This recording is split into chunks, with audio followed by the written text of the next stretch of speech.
Halo anak-anak, selamat pagi semuanya. Kita bertemu lagi di pendalaman materi kelas 6 di tema 6, subtema 3, muatan SPDP KD 3.1 dan 4.1. Bagaimana? Apakah kalian siap untuk belajar pagi hari ini? Baik, mari kita mulai pembelajaran pagi ini. Masihkah kalian ingat apa itu reklame? Ya, reklame adalah salah satu bentuk ajakan atau pemberitahuan kepada orang lain. Tujuannya adalah untuk menawarkan, menginformasikan, dan mengajak pembaca agar mengikuti anjuran atau membeli produk yang ditawarkan. Reklame berdasarkan tujuannya dibagi menjadi dua. Yang pertama yaitu reklame komersial, yaitu reklame yang bertujuan menawarkan barang atau jasa dan biasanya dipakai oleh para pedagang. Lalu yang kedua yaitu reklame non komersil atau non komersial. Pengertiannya yaitu reklame yang bertujuan untuk mengajak orang lain untuk berbuat sesuatu atau memberikan anjuran yang baik.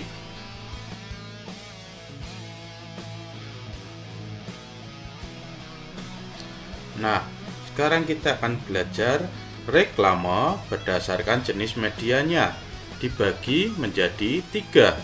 Yang pertama yaitu reklame audio, yaitu reklame yang menggunakan media suara atau bunyi tertentu. Contohnya, abang tukang bakso yang menggunakan kentongan atau menggunakan mangkuk yang dipukul. Nah, bunyi yang mereka gunakan itu akan ditangkap oleh orang lain. Yang kedua, reklame visual, yaitu reklame yang menggunakan media gambar, baik gambar diam maupun bergerak. Ini contohnya pada reklame misalnya di koran atau majalah. Yang ketiga, ada reklame audio visual. Ini berarti reklame yang menggunakan media suara dan gambar. Jadi gabungan dari reklame audio dan reklame visual. Contohnya yaitu iklan di televisi ataupun di YouTube.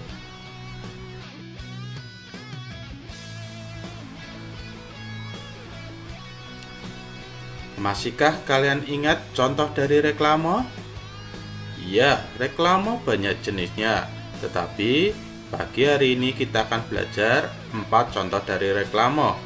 Yang pertama ada poster, yang kedua nanti ada brosur, yang ketiga baliho, dan yang keempat yaitu spanduk. Nah, kita pernah belajar kan? Mari kita ingat kembali. Yang pertama, poster. Poster pengertiannya adalah ajakan atau himbauan kepada masyarakat untuk melakukan sesuatu yang biasanya dibuat pada kertas berukuran besar dan biasanya disertai dengan gambar ukurannya kurang lebih biasanya A3. Poster biasanya diletakkan atau dipajang di tempat umum atau tempat yang sudah disediakan. Kalau kita sering melihatnya yaitu di majalah dinding sekolah. Nah, ini tadi poster biasanya berukuran kertas A3 atau sekitar 29,7 cm kali 42 cm. Dalam poster biasanya akan terdapat judul, nama penyelenggara poster, info terkait isi poster, serta kontak yang bisa dihubungi. Nah, kalian masih ingat kan dengan pelajaran poster dahulu? Sekarang kita lanjut yang kedua. Yang kedua, kita akan belajar mengenai brosur.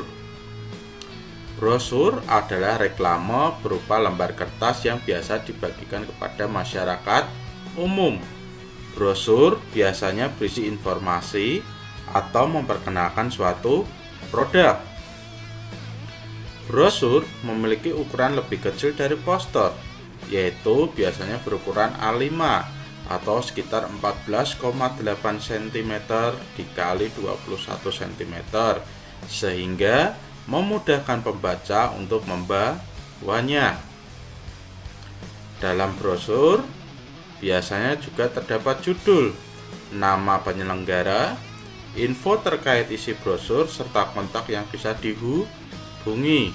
Nah, kalau dulu kita belajar berbagai macam contoh brosur kan? Nah, kalau yang satu lembar umumnya disebut juga dengan flyer. Sekarang kita belajar yang ketiga. Yang ketiga yaitu baliho. Baliho adalah publikasi yang berlebih-lebihan ukurannya agar menarik perhatian masyarakat. Biasanya dengan gambar yang besar di tempat-tempat yang ramai. Baliho memiliki ukuran yang sangat besar dan diletakkan di tempat khusus di pinggir jalan raya.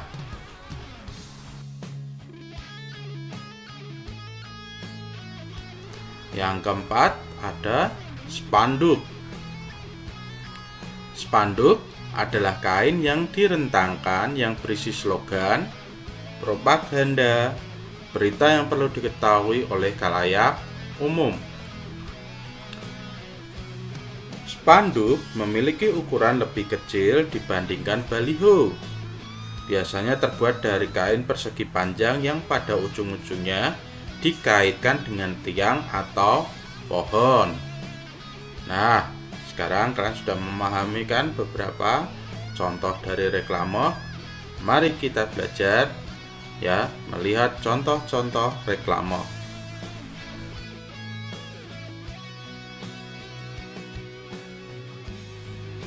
Yang pertama, kita akan melihat contoh poster. Perhatikan gambar berikut. Nah, kalau kita berada di sekolahan, seringkali kita melihat poster. Lihat ukurannya, sangat besar kan? Biasanya ditempelkan di tempat-tempat tertentu yang sudah disediakan. Kalau di sekolah, biasanya ditempelkan di dinding. Yang kedua, brosur. Lihat contoh-contoh berikut. Ini yang pertama. Ini brosur satu lembar. Yang kedua juga masih brosur satu lembar atau yang biasa disebut dengan flyer. Yang ketiga, nah, pada contoh yang ketiga, perhatikan yang ada tanda panahnya. Ya, di sini kita bisa melihat ukuran dari brosur. Ukurannya lebih kecil dibandingkan poster, maka mudah dibawa oleh pembacanya. Sudahkah kalian bisa membedakan antara poster dan brosur secara ukurannya? Baik, mari kita lihat contoh selanjutnya.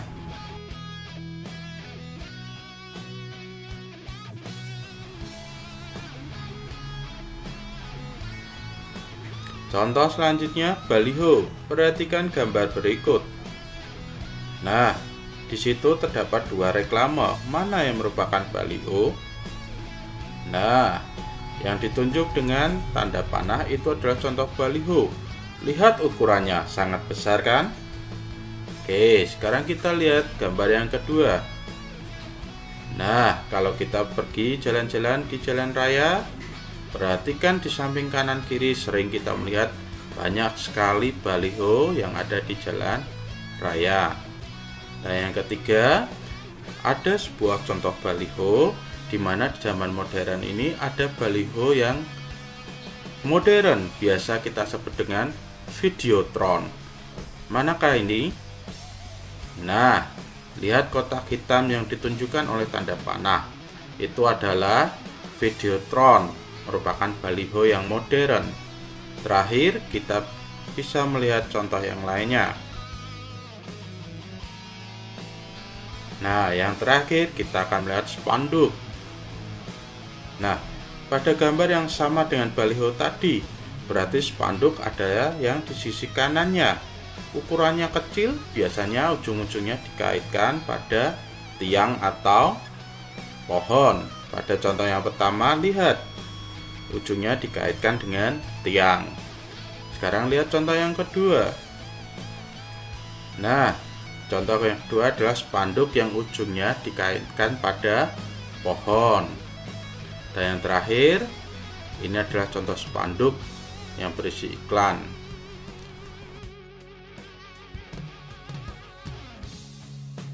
Baik anak-anak, apakah kalian sudah memahami materi yang kita pelajari pagi hari ini mengenai reklame?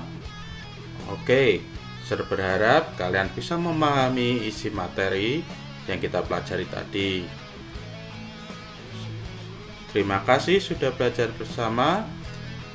Kita bertemu minggu depan dengan materi yang lain. Terima kasih. Tuhan Yesus memberkati.